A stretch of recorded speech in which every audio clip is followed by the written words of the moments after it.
Care জোনে আরেকটি ভিডিওতে সবাইকে স্বাগতম। আজকের ভিডিওটা হচ্ছে ক্যালকুলেটর ছাড়াই বর্গ নির্ণয় কিভাবে করতে হয় তা একটু দেখিয়ে দিই।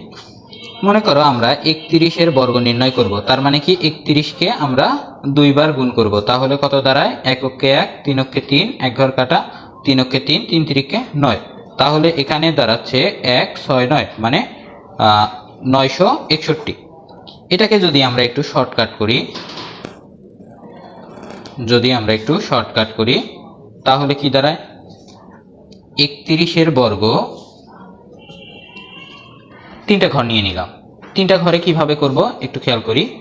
এই যে 31, এই দিকের সংখ্যাটা, বাম দিকের সংখ্যাটা, সেটার উপর প্রথমে বর্গ, এরপর এই 3 গুণন 1, তার উপরে স্কোয়ার যেটা আছে ওইটা, এবং এই যে ডান দিকে যে সংখ্যাটা আছে সেটা লিখলাম, তার উপরে বর্গ দিলাম।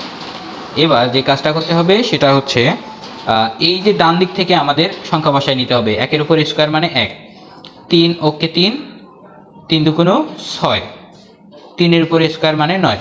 দেখো 961 হয়ে গেছে।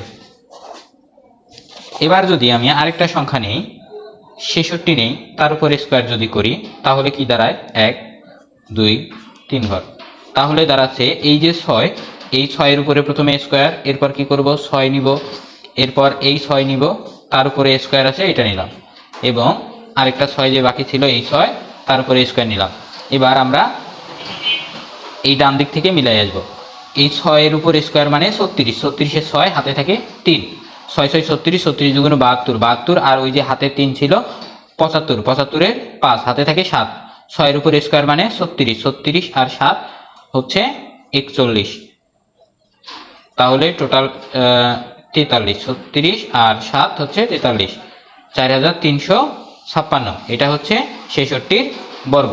এবার আমি যদি আরেকটা সংখ্যা নিই, 44 যদি আমি নেই, 44-এর বর্গ যদি আমি নির্ণয় করি তাহলেও আমাকে তিনটা ঘর নিতে হবে।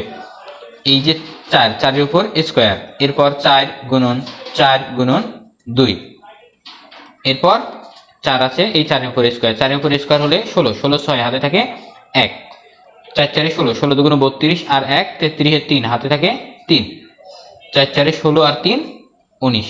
তাহলে 44-এর বর্গ হচ্ছে 1936।